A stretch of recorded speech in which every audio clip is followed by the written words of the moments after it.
बिस्मिल्लाहिर्रहमानिर्रहीम। अस्सलाम वालेकुम दोस्तों, इस वीडियो में हम बात करने जा रहे हैं पाकिस्तान आर्मी के हवाले से। पाकिस्तान आर्मी की कंपोजिशन कैसी है, इसकी डिप्लॉयमेंट कैसी है और इसको किस तरह से डिजाइन किया गया है। 1965 से लेके 71 तक इतने सारे टाइम के बाद पाकिस्तान आर्मी के अंदर किस तरह की नई चेंजेस डाली गई हैं और इस वक्त पाकिस्तान की फॉर्मेशन कैसी है और एक आर्मी को स्टडी कैसे किया जाता है in terms of fire power, in terms of its formation, in terms of its administrative capacity. आप एक आर्मी को कैसे स्टडी करते हो, इन सारी चीजों को हम इस वीडियो में डिस्कस करेंगे और ये पर्टिकुलर केस हम जहाँ पर लेंगे वो पाकिस्तान आर्मी का लेंगे। सबसे पहले कोई भी आर्मी दो तरह के थीम्स में डिवाइडेड होती है। अब तो बहुत सारे थीम्स आ गए हैं आर्मियों को डिवाइड करने के लिए, जैसे अमेरिकन में सेंटकॉम और डिफरेंट सेक्टर्स हैं जो उन्होंने डिप्लॉय किए हुए हैं अब समुद्र के थ्रू, अपनी नेवी के थ्रू, और फिर एयरफोर्स की फॉर्मेशन अलग होती है, फिर लैंड फोर्सेज और नेवल फोर्सेज की फॉर्मेशन अलग होती है, जैसे उनका सेंटकॉम, सिटकॉम वगैरह, ये सारे डिफरेंट सेक्टरल रीजन है उसके हिसाब से, क्योंकि उनकी आर्मी ग्लोबली डिजाइन की गई हुई है। हमें अपने हिसाब से देखना होगा कि हमारी आर्मी जो हमारे मुल्क के हिसाब से अपने मुल्क के डिफेंसिव स्ट्रक्चर को देखते हुए डिजाइन की गई है, वो किस तरह के फॉर्मेशंस में डिजाइन की गई है। अब इस तरह की सारी जो डिजाइन होती है ना, वो डिपेंड करती है आपकी डॉक्ट्रिन के ऊपर। आर्मी बेसिकली दो थीम्स में डिवाइडेड होती है। एक होती है एडमिनिस्ट्रेटिव स्ट्रक्चर्स, ये आपके सिविल टाइम्स के लिए होती है। सिविलियंस टाइम्स होता है जब आप किसी जंग में नहीं होते, अमन का दौर होता है, तो फिर आप एक एडमिनिस्ट्रेटिव स्ट्रक्चर के थ्रू आर्मी को ऑपरेट करते रहते हो। इस एडमिनिस्ट्रेटिव स्ट्रक्चर के थ्रू आर्मी कोई भी ऑपरेशनल स्ट्रक्चर में नहीं होती है, बल्कि यहाँ पर regular trainings, exercises, games, competitions होते रहते हैं और डिफरेंट यूनिट्स, कंपोनेंट्स और कैवलरीज, आर्टिलरीज, इन्फेंट्रीज इनमें डिवाइडेड होती है और अलग अलग जगहों पर स्टेशन की गई होती है। और दूसरी जो मेजर थीम होती है जिसमें आर्मी डिवाइडेड होती है वो होती है ऑपरेशनल थीम। हम यहाँ पर जो डिस्कस करेंगे वो डिस्कस करेंगे आर्मी का operational theme. Operational theme basically divided होता है आपके वॉर फ्रंट के हिसाब से। जब आप जंग में जाते हो तब आप ऑपरेशनल फील्ड या ऑपरेशनल थीम के हिसाब से खुद को तैयार करते हो, क्योंकि ऑपरेशनल थीम में आप आर्मी को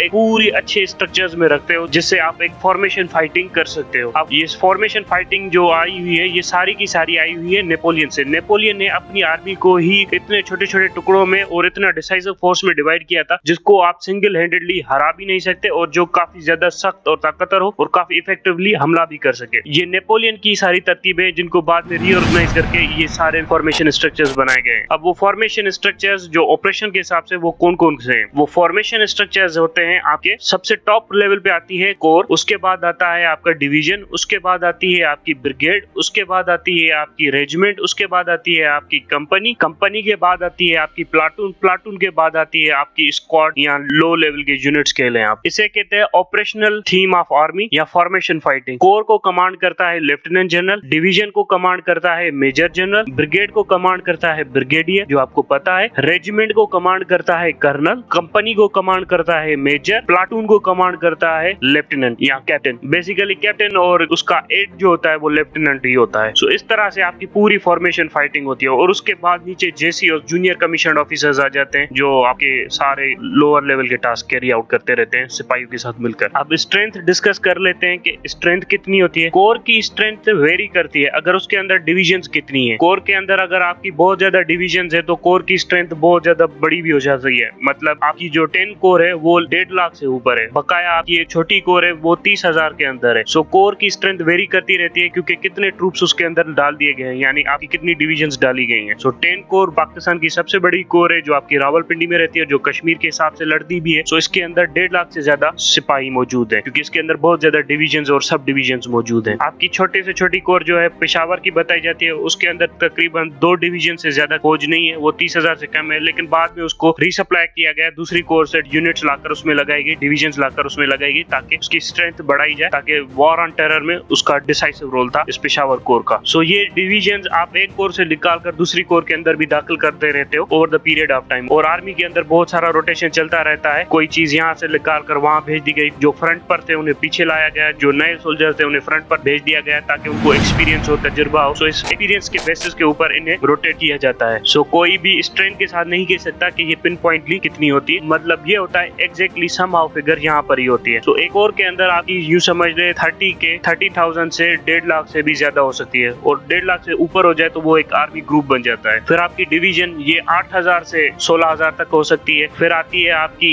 ब्रिगेड, ये 3,000 से 4,000, 4,000 से तकरीबन 5,000 तक जा सकती है। फिर आती है आपकी रेजिमेंट, ये यूं समझ ले 2 रेजिमेंट मिलकर एक डिवीजन बना देती है या 3 रेजिमेंट मिलकर एक डिवीजन बना देती है। फिर आती है आपकी कंपनी, कंपनी यूं समझ ले आपके 600, 500 यहाँ तक के बंदों की की हो सकती है। फिर आपके प्लाटून वगैरह ये छोटे छोटे यूनिट्स होते हैं जो 120 सोल्जर्स के ऊपर डिपेंडेंट करते हैं। सो ये प्लाटून छोटे यूनिट होते हैं। फिर स्क्वाड्स आती हैं जिसमें 20, 8, 10 इस तरह के स्क्वाड्स होती हैं और स्पेशल यूनिट्स होते हैं। सो 8, 10 इसी तरह से अरेंजमेंट की जाती है उनकी। सो कीप इन माइंड कि मैं यहाँ पर सिर्फ ऑपरेशनल फॉर्मेशंस डिस्कस कर रहा हूँ, एडमिनिस्ट्रेटिव फॉर्मेशंस पाकिस्तान आर्मी के डिस्कस नहीं कर रहा हूँ। ऑपरेशनल फॉर्मेशन के हिसाब से पाकिस्तान आर्मी के जो मेजर कोर्स हैं, जिसे मैन्यूरेबल कोर्स कहते हैं, जिसे मोबिलाइजेबल कोर्स कहते हैं आप, वो तकरीबन 9 है और बकाया 3 और कोर्स हैं जो सपोर्टिव कोर्स हैं। सबसे पहले जो छोटे छोटे कोर्स हैं जिसे सपोर्टिव कोर्स कहते हैं उनके बारे में डिस्कस कर लेते हैं। आपका जो एक सपोर्टिव कोर है जिसे हम आर्मी एयर डिफेंस कहते हैं, इसका काम होता है कि आपकी लैंड ट्रूप्स को जो मोबिलाइज हो रही होती है उन्हें एयर कवर प्रोवाइड करना। ये एक अलग कोर है पाकिस्तान आर्मी के अंदर। इसकी स्ट्रेंथ 10,000 से ज्यादा नहीं है। फिर दूसरा आपका कोर आता है जिसे हम फोर्स स्ट्रेटेजिक कमांड कहते हैं, जो आपके न्यूक्लियर वेपन से डील करता है। इसके ऊपर भी डिटेल में आगे चलकर बात करेंगे। फिर तीसरा आता है आपका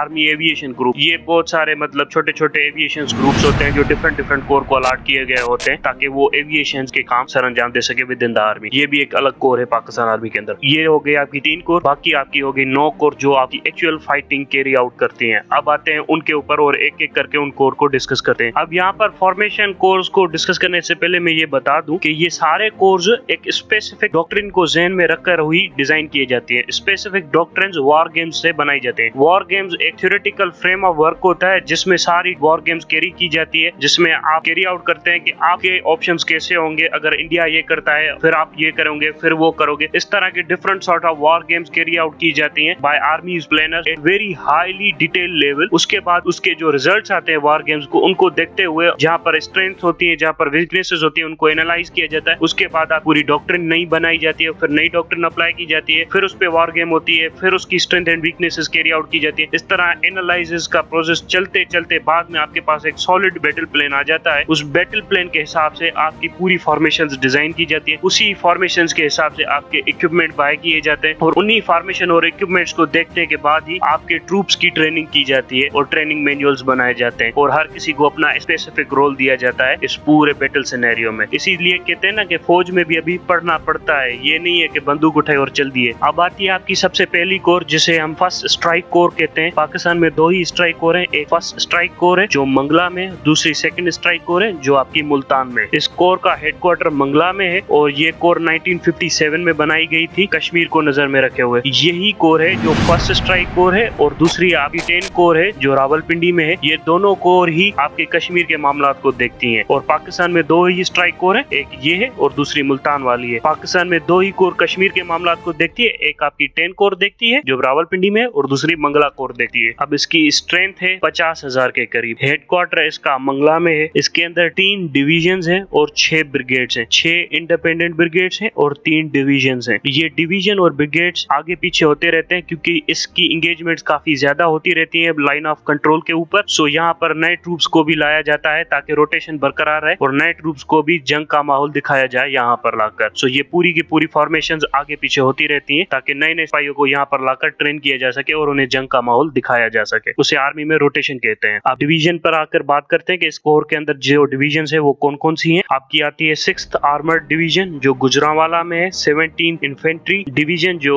खारिया में है और दूसरी है आपकी 37th इन्फेंट्री डिवीजन, वो भी खारिया में मौजूद है। अब मैंने डिवीजन की स्ट्रेंथ आपको बता दी थी कि 12,000 के करीब हो सकती है। अब हर डिवीजन की साइज ये नहीं है कि वो स्पेसिफिक 12,000 ही हो, वो अपने रोल के हिसाब से उसको सोल्जर्स अलॉट किए जाते हैं और उसको वेपन्स अलॉट किए जाते हैं। सो इसकी डिवीजन की साइज 12,000 भी हो सकती है, 8,000 भी हो सकती है, depending upon its role in broader war scenario. इसके अलावा इसके पास 6 इंडिपेंडेंट ब्रिगेड्स भी हैं। अब आपकी तकरीबन तमाम तर कोर्स के पास 5, 6 या 4 इंडिपेंडेंट ब्रिगेड्स होंगी। उन ब्रिगेड्स में से 2 ब्रिगेड आप कांस्टेंट समझ लीजिएगा। एक ब्रिगेड होगी आपकी इंजीनियरिंग की, एक ब्रिगेड होगी आपकी सिग्नल्स की जो कम्युनिकेशन से डील करती है। उसके अलावा बाकी अलग भी ब्रिगेड्स होती हैं, वो स्पेसिफिक रोल के लिए दी जाती हैं। ये एडिशनल ट्रूप्स होते हैं, इसलिए दिए जाते हैं कि इनको जंग में किसी डिसाइसिव पॉइंट पर यूज किया जा सके कि एक टेक्टिकल एडवांटेज हासिल किया जा सके। जैसे इस कोर के पास जो इंडिपेंडेंट ब्रिगेड्स हैं, 2 तो आपकी सिग्नल और इंजीनियरिंग वाली हो गई। बाकी 4 जो ब्रिगेड्स हैं, 2 इनकी इन्फेंट्री में हो गई हैं, एक और आर्मर्ड ब्रिगेड दे दी गई है और एक एयर डिफेंस के हवाले से इन्हें ब्रिगेड दे दी गई है। एयर डिफेंस के हवाले से क्योंकि ये स्ट्राइक कोर है, इसको अपना एयर कवर भी चाहिए। आर्मर्ड ब्रिगेड भी दी गई है जिसको आगे बढ़कर लड़ना होगा और 2